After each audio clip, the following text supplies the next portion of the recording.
Wah,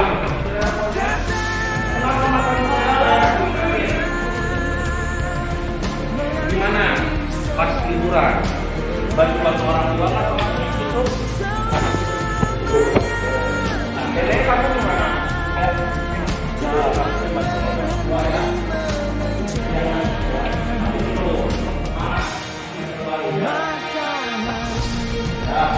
Silakan. Ada yang sana. Coba.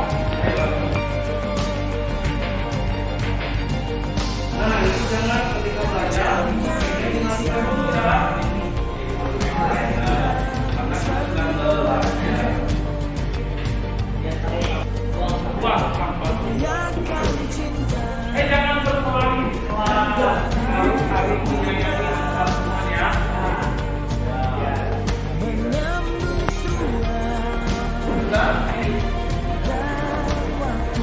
Dan jangan lupa sarapan dan semangat ya.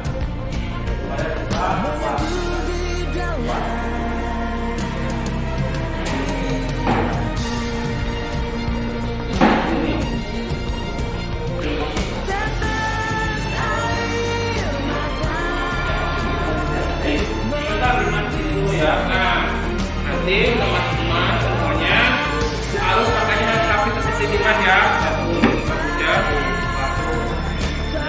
Bagus ya Dimas ya. Berpakaian rapi salah satu kedisiplinan tidak.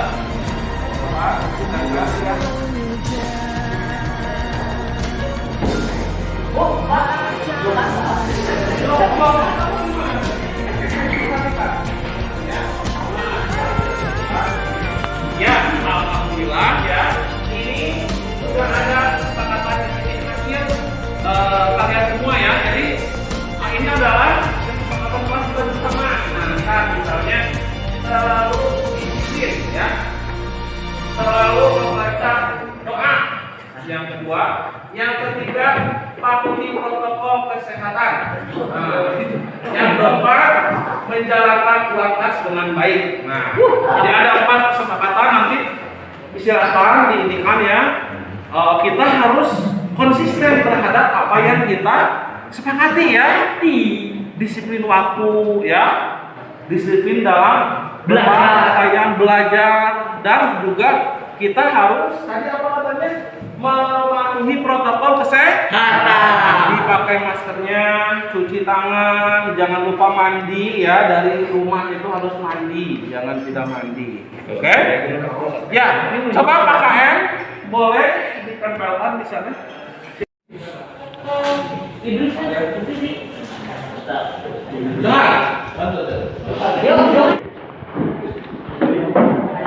Tapi ada yang Bapak saya ini adalah kesepakatan yang kita buat bersama-sama ya. Kita harus mencoba untuk mematuhinya ya. Di sini kita sudah yakin bahwa kesepakatan kelas ini adalah kesepakatan kita bersama. Nah, jadi kita harus konsisten. Mulai dari disiplin, mematuhi jadwal, berpakaian rapi, mematuhi protokol kesehatan dan sebagainya. Oleh karena itu, mari kita bersama-sama, Bapak dan kalian semuanya, ini harus mentaati kesepakatan kelas kita bersama. Ya, terima kasih atas perhatiannya. Kita sudah bersama-sama, Bapak dan anak-anak sekalian semua di sini membuat kesepakatan kelas. Semoga kita berusaha senantiasa konsisten, mentaati dan menjalankan kesepakatan kelas kita. Selamat belajar, selamat menempuh semester 2 kali ini ya. Tetap semangat, tingkatkan terus prestasi belajar dan jangan lupa terus berdoa dan memberikan keyakinan bahwa kita sekolah adalah untuk masa depan kita. Terima kasih. Salam pelajar Pancasila. Assalamualaikum warahmatullahi wabarakatuh. Waalaikumsalam warahmatullahi wabarakatuh. Kali ini Bapak akan mencoba memberikan sebuah penjelasan mengenai profil pelajar Pancasila. Tapi sebelum itu, mari kita berdoa bersama-sama dulu. Silakan oleh Bapak. Sebelum melaksanakan pelajaran dalam topiknya kita berdoa. Baik. Bismillahirrahmanirrahim.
Segala aktivitas yang kita lakukan itu harus dimulai dengan berdoa.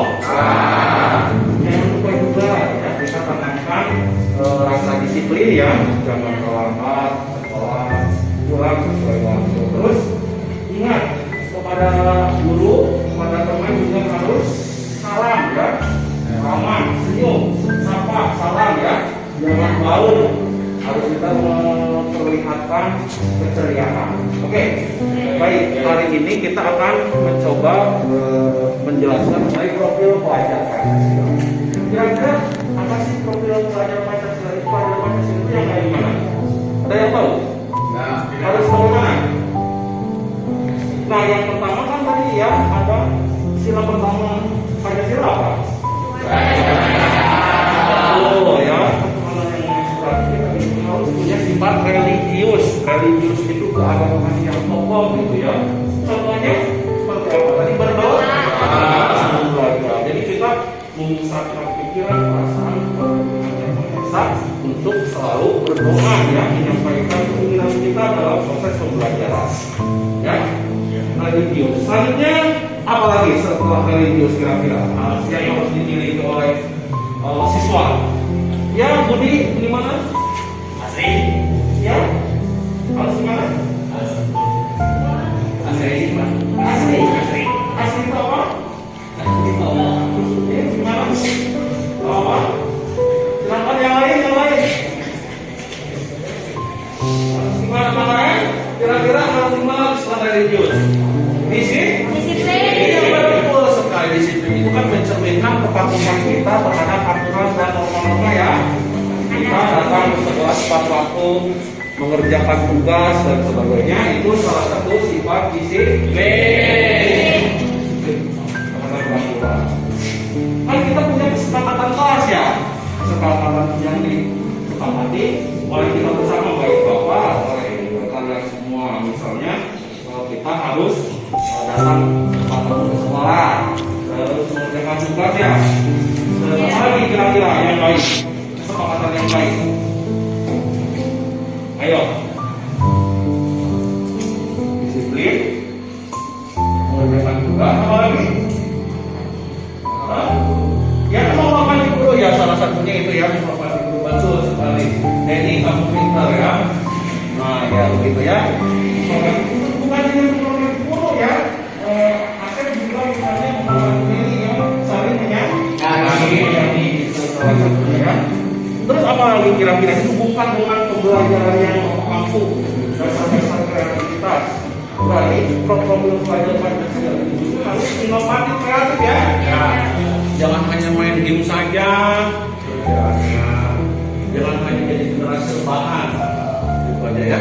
Tapi harus inovatif. Gimana caranya menentukan hal-hal yang baru ya?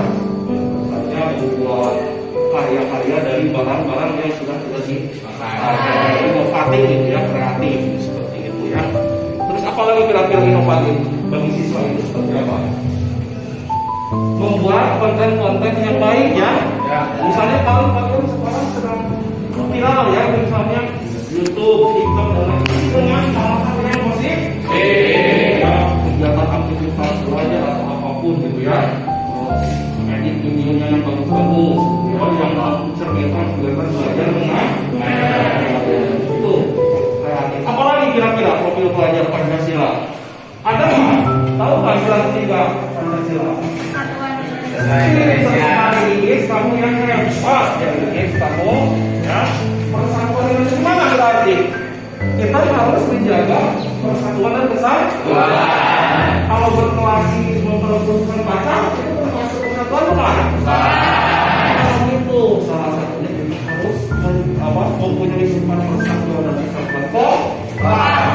Di kelas kita Pak KM sebagai presiden di kelas ini harus bisa mengkondisikan, ya, harus bisa menyatukan, ya, seluruh teman-teman ini. Salah satu program pelajaran kita selalu menjaga persatuan, apalagi toleransi, menghormati pemeluk agama lain, gitu ya. Terus tidak tidak ingin merasa menang sendiri. Nah, itu soal persatuan. Kira-kira yang lain selain persatuan sila apa lagi? Pancasila, ya, ingat. Nah, kamu aman, sila kelima apa? Keadilan sosial bagi seluruh rakyat Indonesia. Pinter. Keadilan sosial bagi seluruh rakyat Indonesia. Itu mencerminkan kemana nih? Kita selalu belajar harus adil, ya, kepada sesama, kepada teman. Jangan pilih kasih. Kalau amal kasih makanan ke Budi, Asep juga dikasih, ya. Benar suka kasih makanan? Benar. Nah, berarti sudah adil, ya. Nah, yang lain juga harus seperti itu, ya. Siap? Nah, itu saja, jangan terlalu banyak. Terus apa lagi tadi? Inovatif. Terus lagi adil, ya. Nah, ada lagi masih banyak, ada 18 atau berapa, tapi cukup hanya 4 itu dulu. Semoga kita semua bisa menjadi seorang pelajar yang mempunyai hobi Pancasila. Tetap semangat belajar, semangat gaspol. Terima kasih. Assalamualaikum warahmatullahi wabarakatuh. Waalaikumsalam warahmatullahi wabarakatuh. Ya, cukup.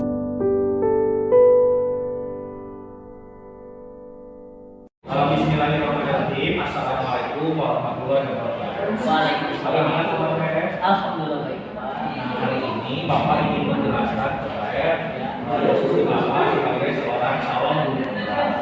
Selama beberapa bulan ini Bapak Alis sedang melakukan pelatihan dan pembekalan mengenai guru penggerak. Nah, Bapak ingin tahu respon daripada teman-teman, bagaimana Bapak mengajar di kelas ini supaya nantinya Bapak sebagai guru penggerak ini bisa memberikan yang terbaik kepada siswa dan memberikan sesuatu hal yang positif kepada sekolah ini, khususnya dan umumnya kepada kita sebagai seorang pelajar. Nah, apa perasaan ketika belajar dengan Bapak sebelum dan sesudah Bapak menjadi calon guru penggerak ini? Baik Pak, di sini saya akan menjelaskan setelah belajar dengan Bapak, perasaan saya diajari oleh Bapak sangat-sangat terasa kebermanfaatannya dan terasa keberadaannya, kemudian ilmunya juga cepat diserap, penyampaiannya juga sangat jelas, dan Pak Arif sangat guru-guru yang hebat. Baik, terima kasih ya. Semoga Bapak itu menjadi motivasi bagi Bapak. Nah, ada apa perubahan di kelas? Apa yang Bapak lakukan di kelas yang selaras dengan pemikiran mengajar lewat kelas? Ini bersama belajar atau belajar menyenangkan? Baik, perubahan yang sebelumnya monoton banget ya Pak. Ya. Kemudian setelah Pak Arif memberikan penjelasan pelajaran, ada muncul kebaikan-kebaikan dan penjelasannya sangat dapat dimengerti dan sangat-sangat hebat. Terima kasih ya. Semoga ini juga menjadi dorongan bagi Bapak selalu lebih baik. Nah, kira-kira harapan Aik di masa yang akan datang untuk Bapak sebagai calon guru penggerak ini bagaimana di kelas ini supaya lebih baik? Harapan yang saya inginkan kepada Bapak, semoga kedepannya lebih giat, lebih semangat, dan tidak terlalu mengekang kepada anak-anak karena itu dapat menimbulkan ketidaknyamanan. Siap. Terima kasih ya. Semoga Bapak dapat melaksanakan dan lebih baik lagi di masa yang akan datang dan menjadi guru penggerak yang hebat, yang baik dan siap mendorong setiap siswa, setiap anak didiknya untuk meraih apa yang dicita-citakan. Terima kasih Ayah. Assalamualaikum warahmatullahi wabarakatuh. Waalaikumsalam warahmatullahi wabarakatuh. Bismillahirrahmanirrahim. Assalamualaikum warahmatullahi wabarakatuh. Waalaikumsalam warahmatullahi wabarakatuh. Kali ini Bapak ingin berdiskusi dengan saya mengenai peran guru penggerak di SMK Wisata. Jadi saya di kelas ini Bapak ingin ya mendengar bagaimana perasaan pesan dari murid terhadap apa yang telah Bapak lakukan selama menjalani pendidikan guru penggerak. Nah, kira-kira ini bagaimana nih memposisikan Bapaknya di kelas ini dalam pembelajaran? Menurut Anda, apakah senang belajar dengan Bapak di sini? Tapi Pak, menurut saya belajar dari Bapak itu senang sekali dan sangat menggembirakan. Terima kasih. Contohnya seperti apa? Di halnya dalam pembelajaran. Dalam belajar Bapak itu tidak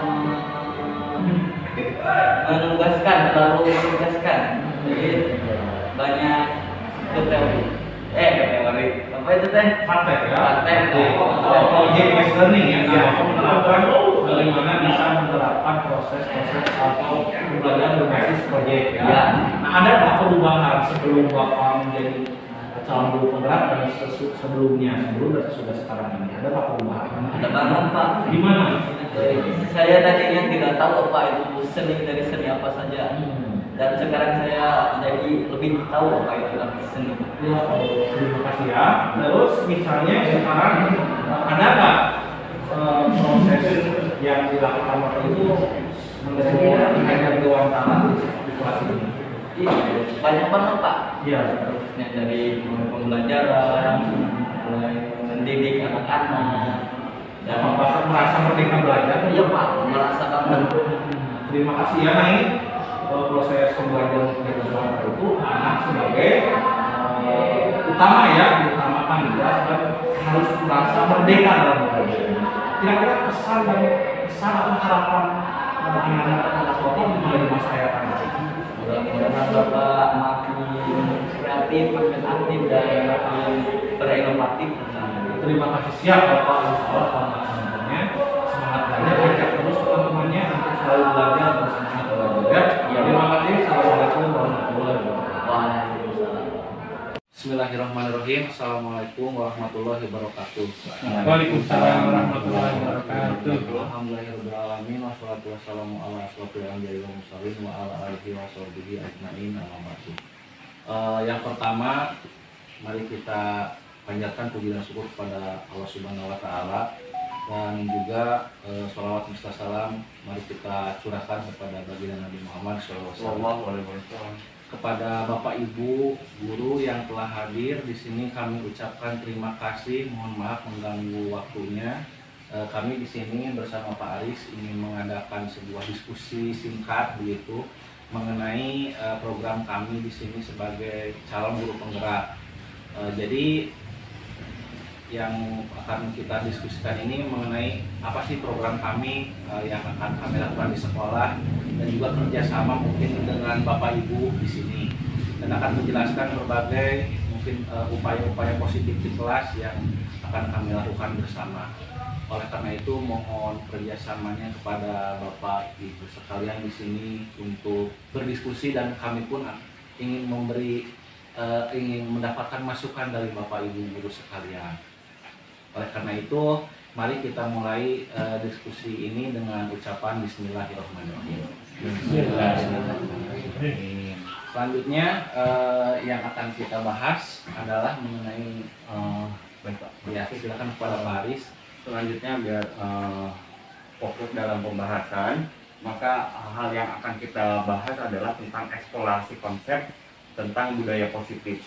Dalam hal ini ada beberapa hal yang perlu diketahui oleh teman-teman semua di sini, khususnya buat kita selaku tenaga pendidik. Dalam guru penggerak ada istilahnya adalah merubah paradigma dari sudut pandang yang biasa yang kita lakukan, yang mungkin selama ini kita lakukan dengan materi yang berkaitan dengan guru penggerak. Sejujurnya ini ada perubahan, ada pencerahan baru tentang perkembangan di bidang tentang pendidikan di Indonesia. Mungkin teman-teman sini juga akan akan sedikit menambah masukan dari pengetahuan dari kami. Nah, tentang eksplorasi konsep ini ada perubahan paradigma di mana ada stimulus respon, ada juga dengan teori kontrol. Nah, selama ini di sekolah kita melakukan stimulus terhadap peserta didik untuk melakukan hal yang kita inginkan seperti itu ya, Pak. Nah, dalam stimulus kontrol dalam stimulus respon di sini ada teori kontrol. Nah, teori kontrol ini memiliki dua pemahaman yang berbeda. Teori kontrol di sini di mana seseorang sudah sudah menyenangi sudah menyukai tentang hal yang akan dilaksanakan, kemudian terus dibimbing sampai akhir. Tidak hanya diberikan penekanan memaksakan diri kehendak kita untuk peserta didik ini atau siapapun organisasi memaksakan kehendak kita untuk melakukan hal itu.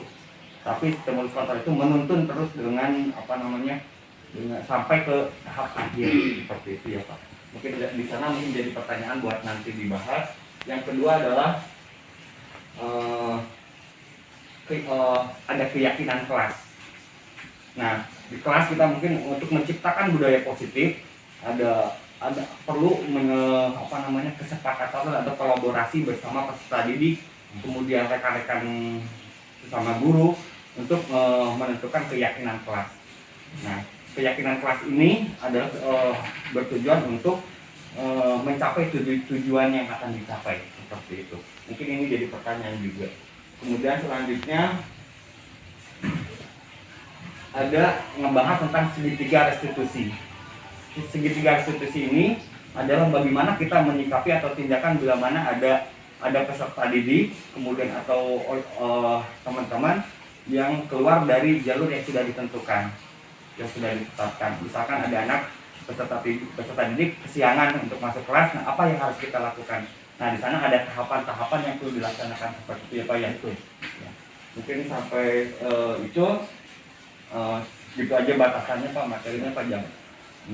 Silakan ditambahkan. Baik, terima kasih kepada Pak Aris yang telah menjelaskan tadi sedikit mengenai action kami di kelas. Selanjutnya mengenai budaya positif di sekolah ya Bapak Ibu. Budaya positif itu kan kita cenderung misalnya ingin perubahan yang ke arah lebih baik dari siswa ya Pak Tony ya. Misalnya, tapi kita tidak bisa merubah langsung. Misalnya kita ingin SMK ini langsung bisa jadi luar biasa, tentu tidak, harus ada perubahan kecil baik itu di diri kita sendiri maupun di ruang kelas. Nah, budaya positif di kelas ini tujuannya itu untuk aksi nyata kita itu misalnya untuk memotivasi gitu ya, motivasi siswa supaya bisa lebih baik lagi dalam belajar. Yang pertama, penerapan budaya positif di kelas itu ingin menumbuhkan karakter baik. Kan misalnya kita lihat siswa dalam kedisiplinan, terus dalam mengerjakan tugas, nah ini ada sifat-sifat baik di sana. Terus karakternya ingin menumbuhkan percaya diri. Biasanya kan Pak Asep kalau mengerjakan soal-soal disuruh ke depan itu murid agak sungkan gitu, mungkin karena kurang percayaan dirinya. Nah, ini perlu diubah sedikit demi sedikit. Gimana nih supaya caranya anak itu lebih percaya diri kepada dia, meskipun tidak bisa atau kurang bisa, tapi dia ingin bisa dulu percaya dirinya seperti itu. Terus tanggung jawab. Nah, tanggung jawab ini misalnya kita dikasih tugas, misalnya sama Pak Edi kepada peserta didik, kepada siswa diberikan tugas ya Pak misalnya. Nah, ini mereka itu merasa bertanggung jawab, ingin menyelesaikan. Nah, saya punya kewajiban nih selaku siswa karena diberikan tugas oleh guru, dan akhirnya mereka bisa mengerjakannya sesuai dengan tenggat waktu yang ditentukan. Selanjutnya saling menghargai di sini. Misalnya di sini Pak Jajang dan Ibu memberikan stimulus positif kepada anak-anak di kelas ketika ada siswa atau teman lain yang sedang mengerjakan tugas di depan. Misalnya kita menyuruh anak-anak untuk menghargai, melihat dan memperhatikan mereka untuk melakukan tindakan-tindakan yang baik di kelas gitu. Lalu sejauh mana tolak ukur yang kita sudah lakukan? Misalnya seperti ini ya, kita di kelas melakukan berbagai kegiatan aktivitas itu selalu ada rubrik misalnya. Oh ini si A misalnya, si A ini sudah melakukan tindakan yang positif, yaitu tadi percaya diri, kita kasih checklist gitu. Terus si B misalnya Budi melakukan tindakan menghargai kawan-kawannya, kita juga kasih tanda centang gitu ya, dia melakukan hal yang baik begitu. Nah selanjutnya juga mungkin dalam menghargai dan tanggung jawab seperti itu juga gitu ya. Lalu terbentuknya kesepakatan kelas. Kesepakatan kelas itu diantaranya adalah kita sebagai guru tidak saklek memberikan tata cara atau aturan-aturan dari sekolah gitu, tapi kita juga menyerap aspirasi dari siswa, misalnya apa sih yang kalian inginkan misalnya di kelas ini, aturan-aturannya seperti apa, terus melatih keaktifan dan mengkomunikasikan tadi seperti Pak Aris, keyakinan positif di kelas seperti apa. Murid dan guru konsisten menjalankan kesepakatan kelas yang sama-sama dibentuk tadi gitu kan. Ketika di ruang kelas guru dan murid patroli dengan saya, dengan murid-murid disuruh untuk menghargai kawan-kawannya, ya konsisten melakukan hal tersebut, diajak gitu ya. Nah nantinya sedikit-sedikit mudah-mudahan ada perubahan karakter yang baik begitu, meskipun tidak akan bisa mengubah seluruh kelas atau seluruh sekolah, tapi itu mulai dari hal-hal yang sederhana dan hal-hal yang bisa kita lakukan di kelas. Mungkin itu selanjutnya Pak Aris. Ya, menambahkan lagi untuk menciptakan budaya positif itu ya emang sebenarnya membutuhkan kolaborasi dari semua unsur, baik dari ini pimpinan teratas sampai dengan peserta didik. Yang penting kita bisa mengaplikasikan atau bisa melaksanakan hal yang baik di sekolah. Nah, untuk menghimpun budaya positif akan bisa dilaksanakan oleh kita semua di sini, maka kita perlu melakukan tahap-tahapan. Nah, tahapan-tahapan ini tentu di dalamnya ada teori-teori yang akan menuntun untuk menciptakan budaya positif. Yang pertama adalah inquiry apresiatif ya Pak. Yang pertama adalah inquiry apresiatif, kemudian inquiry apresiatif dengan metode Bagja. Nah, ini misalkan teman-teman di sini pengen menciptakan bahwa SMK Raja bisa memiliki akhlak yang mulia misalkan. Ya. Nah, ini kita inquiry apresiatif ini adalah sebuah energi yang ditimbulkan oleh semua unsur dengan pemikiran yang positif, perasaan yang positif, bahasa yang positif, pertama hal-hal yang positif untuk mencapai tujuan itu. Dengan hal yang positif insya Allah akan berjalan. Jadi misalkan ada statement yang negatif, itu tidak dimasukkan ke wilayah kerjasama yang akan dilaksanakan. Jadi semua harus berawal dari kekuatan hal yang positif. Setelah itu menggunakan metode Bagja. Metode Bagja ini adalah tahapan-tahapan yang akan disusun untuk sebuah rencana. Bisa dijelaskan B-nya apa? Ya, B-nya itu buat pertanyaan dulu. Buat pertanyaan ini dimunculkan dari semuanya. Apa yang akan kita capai, karena visi sekolah ini banyak, kita bisa mengambil misalkan satu, atau misalkan target kita, pekerjaan kita banyak. Nah, untuk menciptakan budaya positif, mana yang dulu yang perlu dilakukan. Setelah dikesimpulkan, buat pertanyaan. Itu dari B. Kemudian A-nya ambil pelajaran. Ambil pelajaran dari hikmahnya dari ide yang akan diambil itu, efeknya seperti apa. Tapi ingat, kembali ke dasarnya kita harus berpikir positif, energi positif dan semuanya positif. Kemudian G-nya gali mimpi dari siswa. Kemudian menggali mimpi dari semua unsur, baik dari siswa, dari semuanya. Karena kita tujuan dari guru penggerak ini, siswa ini memiliki impian di masa depannya, dan gurunya pun memiliki siswa ini seperti apa nanti di masa akan datang. Nah, seperti yang tadi, karena ada teori kontrol, kita harus mengontrol sampai dia mencapai keinginannya itu. Jangan hanya distimulus saja, tapi kita diarahkan terus. Sampai kemudian menjabarkan rencana.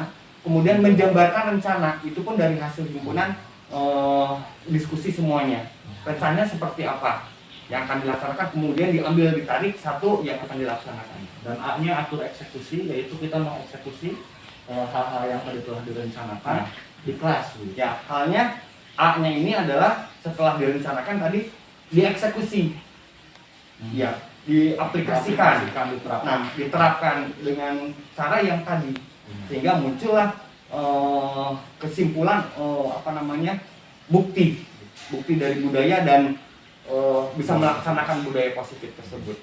Ya. Seperti itu. Mungkin di sini kawan-kawan dari ada yang ditanyakan atau ingin menambahkan dari Pak Tony, Pak Asep, Ibu Dede, Pak Jajang dan Pak Edi gitu, ingin memberikan masukan kepada kami, pertanyaan atau supaya kegiatan kami di sini semakin baik dan juga lancar dan kami bisa melakukan perubahan-perubahan kecil di kelas, tapi itu bisa berakibat positif kepada siswa, peserta didik dan kepada rekan-rekan, supaya kita tidak ditanyakan apa sih manfaatnya jadi mengikuti kegiatan ini dan kepada siswa gitu. Jadi di sini juga tidak akan muluk-muluk merubah SMK, jadi saya tidak di kelas dulu gitu, di satuan terkecil, dan kita juga arah yang positif.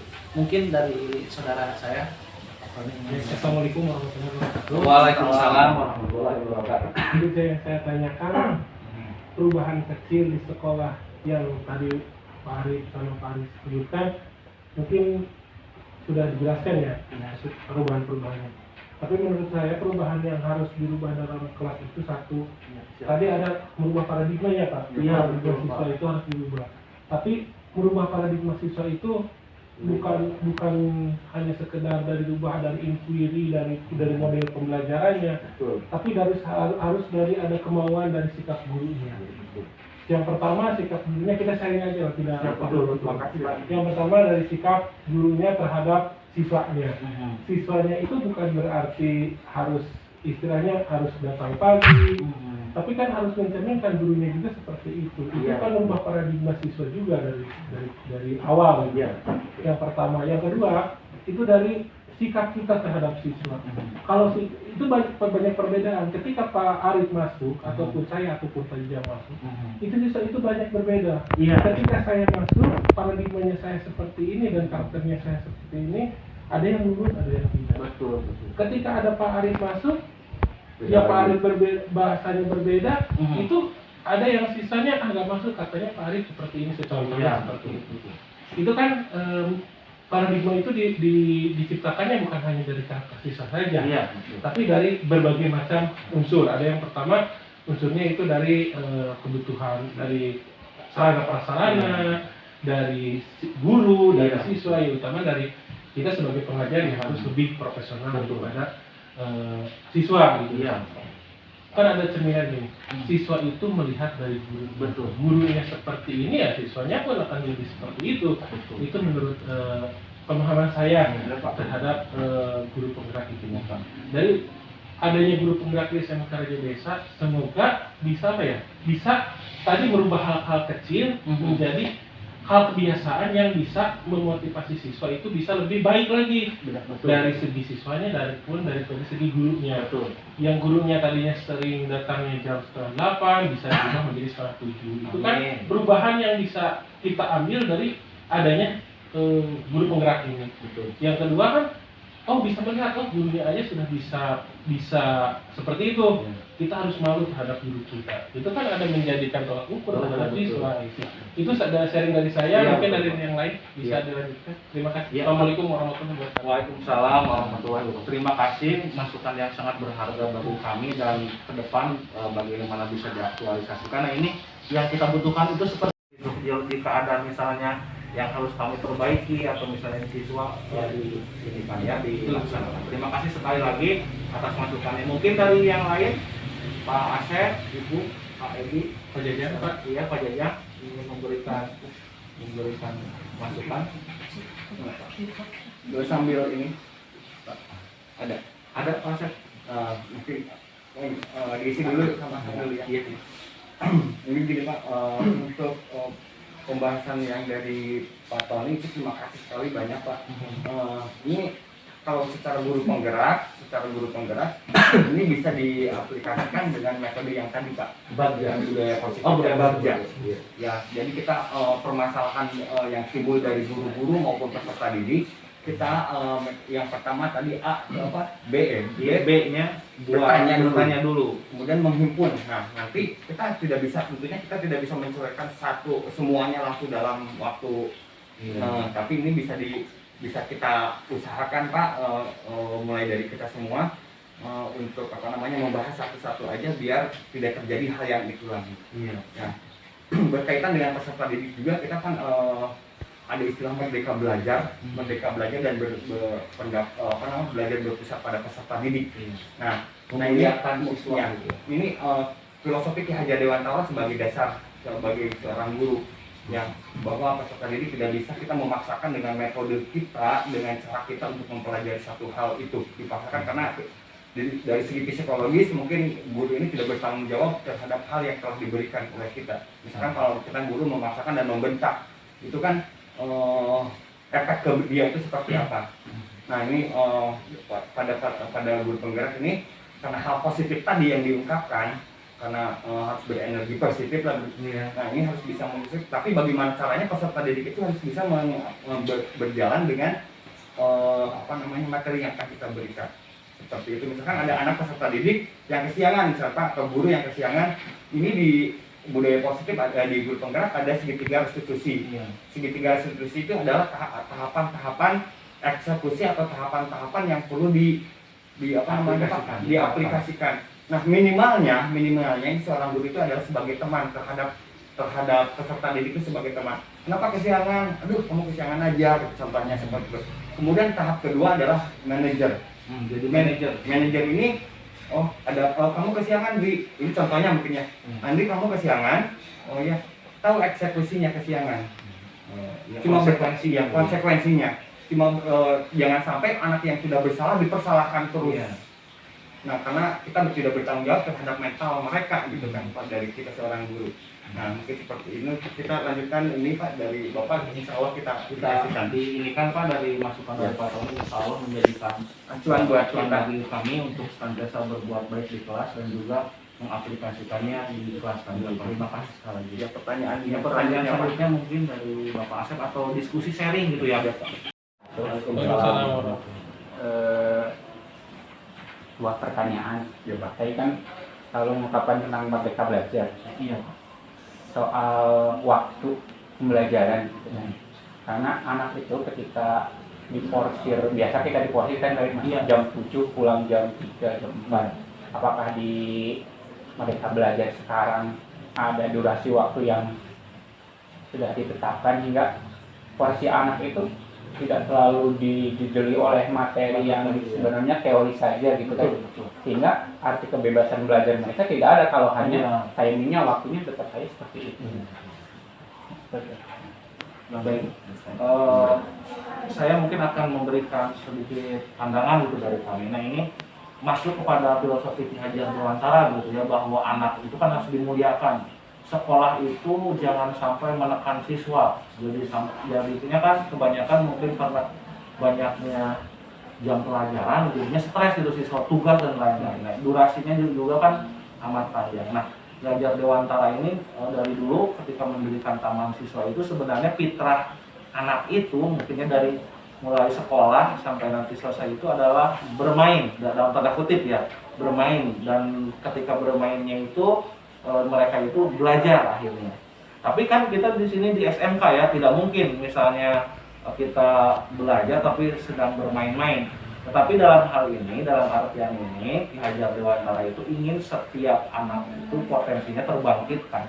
Ketika belajar itu mereka merasa senang, bukan tertekan. Nah, ketika kita menghadapi situasi jam yang sangat padat seperti itu, kita harus melakukan trik dan tips gitu, bagaimana supaya siswa ini nyaman dalam belajar dan merasa aman dalam belajar. Nah, yang kami dapatkan dari guru penggerak ini, yang pertama adalah siswa dimuliakan. Bukan berarti kita menghamba atau gimana ya, seolah-olah siswa itu menjadi raja. Bukan begitu, tapi kita sebagai seorang guru itu melihat kondisi siswa. Ketika kondisi siswa misalnya ini sudah tidak kondusif lagi, maka kita harus memberikan suatu ice breaking, semacam upaya untuk membuat pemikiran dan kondisi siswa itu kembali segar gitu, kembali bisa dapat mencerna dan memberikan pembelajaran selanjutnya. Nah, misalnya menurut berbagai teori macam pendidikan, siswa itu hanya bisa berkonsentrasi misalnya pada 15 menit pertama ketika pelajaran. Misalnya Pak Asep bukan pelajaran matematika, selama menit awal ke 15 itu ya mereka bisa, tapi setelah itu mereka akan cenderung grafiknya menurun. Nah, di tengah-tengah pelajaran itu, misalnya 15 itu, kita adakan semacam ice breaking, misalnya dengan gerakan atau misalnya dengan senam otak begitu ya.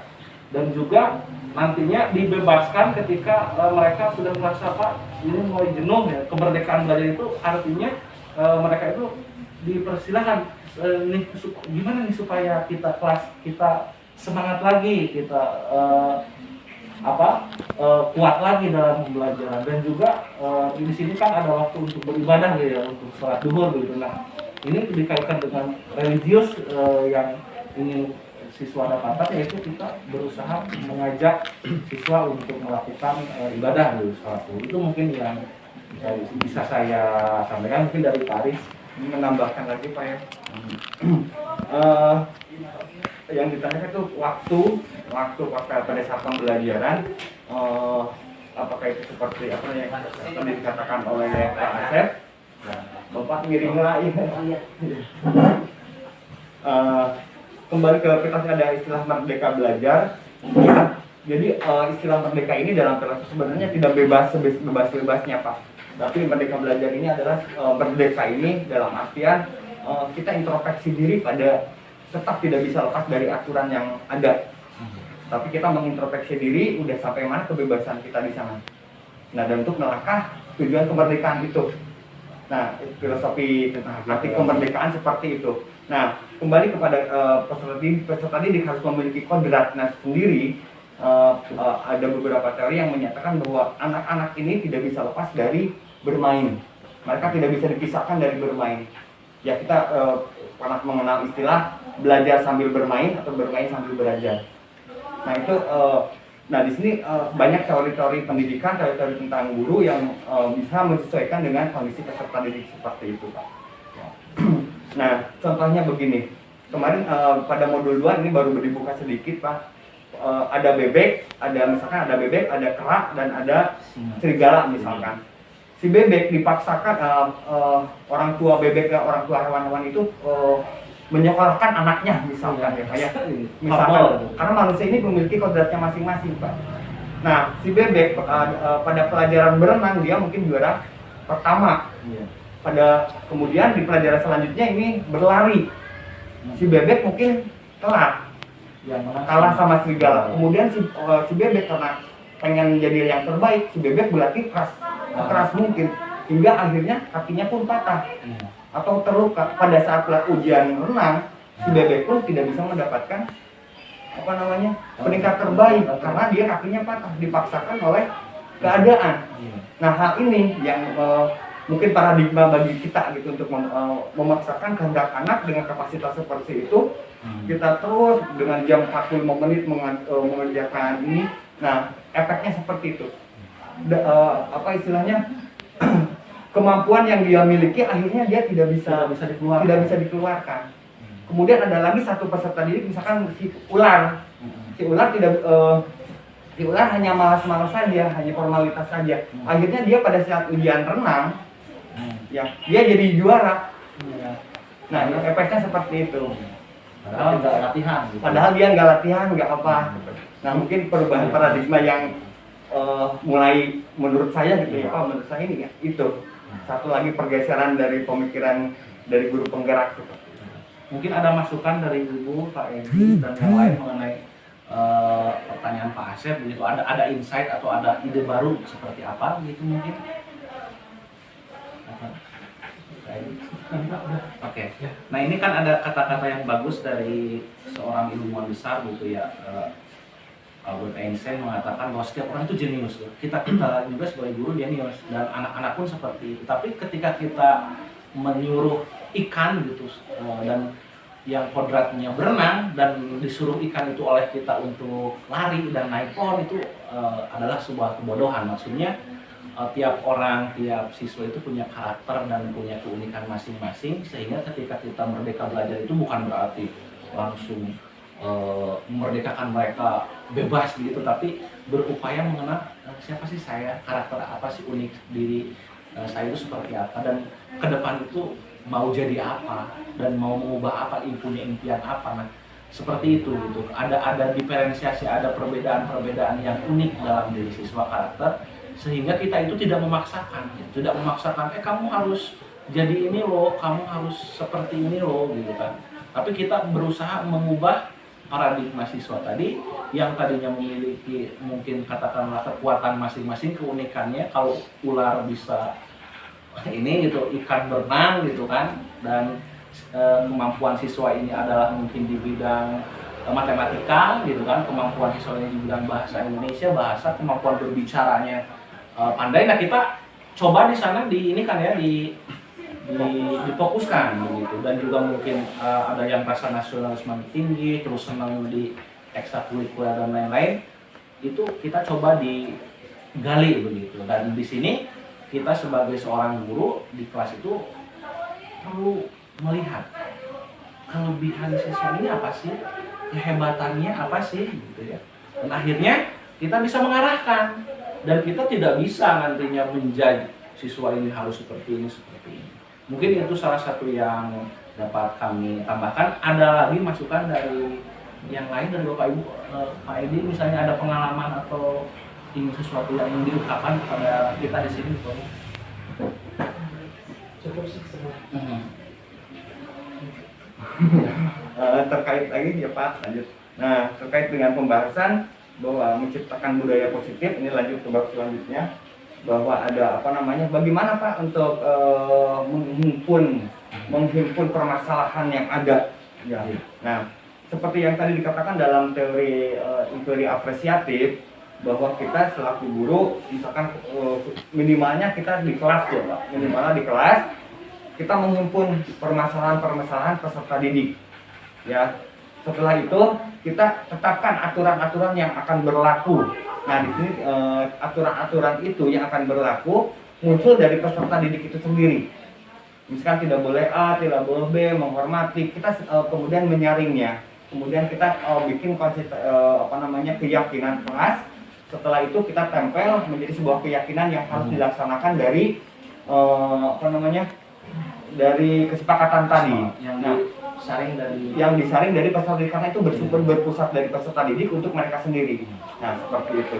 Nah, setelah disaring, misalkan terjadi ada kesalahan dari yang peserta didik kita yang tidak konsisten dari apa yang dia bicarakan, maka kita bertindak dengan menggunakan segitiga restitusi. Yang minimalnya kita ini sebagai teman, sebagai teman, kemudian alangkah baiknya kita berbijak selaku manajer, selaku kepala. Nah, setelah itu untuk pengaplikasian merdeka belajar peserta didik, kita tidak bisa dipaksa-paksakan untuk melaksanakan kehendak gurunya. Mungkin itu ya Pak ya. Nanti seperti itu. Nah, mungkin ada tambahan lagi ya Pak. Kita senang nonton bola mungkin ya Pak Ibu. Nonton bola itu kita senang Persib, senang timnas kita gitu kan. Nah, ternyata di sini yang disebut manajer, coach itu, coaching itu seolah-olah kita itu kadang-kadang harus bisa menjadi seorang pelatih, coach, manajer. Bagaimana melihat misalnya kelas ini nih, kelas ini itu harus berbentuk satu tim gitu kan. Yang ini misalnya jadi penyerang, terus jadi back, kiper mungkin ya. Karena tiap anak itu memiliki potensi yang besar gitu ya. Nah, ini seperti itu, jadi manajer. Oh, kamu nih misalnya harus jadi siswa seperti ini, gini-gini karena potensinya seperti itu, kita mengarahkan. Tidak harus menjudge, oh semuanya harus jadi penyerang nih, harus jadi kiper, nggak mungkin seperti itu. Jadi manajer itu kembali kita sebagai seorang pelatih, coach gitu, yang bijak. Oh, ini seperti ini, ditempatkan di ini, tapi kita melihat dulu potensinya yang seperti tadi. Dan ketika ada permasalahan, kita juga tidak menjudge. Jadi ada segitiga restitusi, kita harus tahu dulu kenapa sih dia itu melakukan kesalahan atau melanggar gitu. Terus kita mencoba membuka keran diplomasi, maksudnya diskusi kamu kenapa melakukan seperti ini dan bagaimana nih solusinya dengan kami gitu, seperti itu. Nah itu seperti itu, dan penyelesaiannya akhirnya jadi win-win solution gitu kan, nggak ada yang dipersalahkan, misalnya siswa ini yang harus disalahkan atau mungkin gurunya, seperti itu. Mungkin itu Bapak Ibu yang bisa kami sampaikan dalam forum ini. Ada masukan lagi Pak, mungkin? Masukan Pak. Iya, Ya butuh masukan. butuh masukan dari Bapak Ibu semuanya, ada supaya kami lebih baik lagi, lebih maju lagi. Pak Jajang, Ibu, Pak Edi, mungkin. Ya sudah Pak. Waktunya. Iya. Ya. Iya. Ada lagi mungkin Bapak Ibu? Cukup? Nah, segitiga restitusi Pak. Oh iya, ini ada segitiga restitusi ya. Bisa dilihat di sini tampilannya Pak. Ada validasi tindakan yang salah, menanyakan keyakinan, menstabilkan identitas. Misalnya ada pertanyaan seperti ini. Kamu tentu punya alasan kenapa melakukan itu, gitu kan? Nah, ketika si siswa melakukan kesalahan, jangan dulu dihukum gitu ya, tapi ditanya dulu, kamu tentu punya alasan deh, kenapa kamu telat misalnya, atau kenapa kamu tidak mengerjakan tugas. Biasanya siswa menjawab, karena saya di rumah ada pekerjaan orang tua dan lain-lain. Terus adakah cara yang lebih efektif atau mendapatkan apa yang kamu butuhkan? Gitu. Kalau misalnya Bapak bisa membantu, bagaimana nih Bapak bisa bagaimana membantu supaya kamu bisa menyelesaikan permasalahan tadi? Gitu. Nah ini di sini ada trik mungkin ya Bapak Ibu yang bisa biasanya dari Bapak Ibu seperti apa gitu untuk ketika ada siswa yang melakukan tindakan kesalahan seperti itu. Gimana Pak? Ada cara mungkin? Iya, silakan. HP-nya, Manawi. Ya, Manawi. Ada cara gitu ketika ada siswa yang melanggar aturan yang kesepakatan kelas atau misalnya aturan sekolah, itu triknya gimana biasanya dari para pembina atau seperti apa supaya lebih jadi siswa itu tidak jadi memandang kita itu Jadi frontal. ya jadi terlalu frontal gitu ya. Harusnya ada Paris, kalau itu ada PKS. Oh PKS ya, ya betul lah. Jadi kita pilih Paris. Ya gimana tentu. Untuk jadi lumayan harus ada pendekatan lah terlebih dahulu. Iya. Jadi intinya pendekatan itu bukan berarti harus istilahnya harus pendekatan ini bukan, tapi pendekatannya itu harus secara kenapa bisa seperti itu dan ada apa dengan seperti itu. Ada contoh, saya masuk ke kelas, Iya. itu kan siswanya itu ke kelas yang lain kan tidak pernah masuk, tapi ke kelas saya langsung sering masuk. Iya. Kenapa seperti itu? Karena pendekatan saya itu diberikan kebebasan. Iya. Contoh ketika pas saya mau ngopi, ada ngopi. Karena buat apa? Yang penting dia mengikuti. Malah yang berhasil ketika nanti di masa yang akan datang dia itu lulus itu tidak orang yang pintar, karena orang yang pintar itu sering egois, Pak. Betul. Karena keegoisan itu yang menjadikan ketidakberhasilan. Contoh, saya nggak mau bergaul dengan orang-orang itu karena keberhasilan itu karena banyak sering bergaul, Pak. Iya. Malah yang sering keberhasilan itu nanti ketika itu adalah orang-orang yang seperti itu. Orang-orang yang menurut kita itu adalah orang yang keterbuangan. Padahal orang yang seperti itu di masa yang akan datang itu seperti teman saya banyak.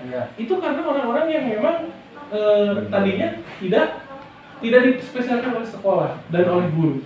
Karena ya mau gimana dibina. Padahal sekarang itu guru itu harus tahu karakter siswa itu nggak dibawa kemana. Di TK aja tahu. Guru itu harus tahu siswa itu yang tidak bisa membaca tidak harus bisa membaca.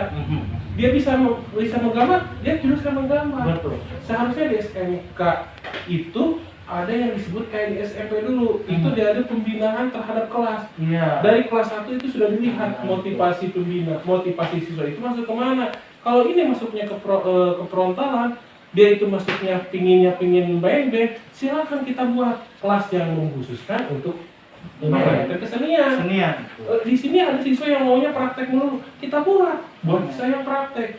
Jadi intinya kelas itu ada yang kelas utama kelas istilahnya kelas program, kelas praktek, kelas seperti ini. Jadi siswa di sekolah itu bisa kemauan sendirinya, sesuai dengan kemauan sendirinya. Karena kalau memang dicampurkan ibaratkan kita Iya, di satu grup di sini ada yang suka merokok dan ada yang sudah tidak merokok. Kalau digabungkan kan tidak akan saling kenyaman, tidak akan kenyaman. Contoh kalau memang kita salingnya tidak merokok seperti ini kan enak.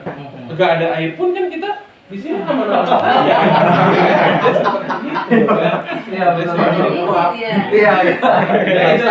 Nanti lagi di jalan. Ya terima kasih. Iya, terima kasih. Iya. Lagi di jalan ini.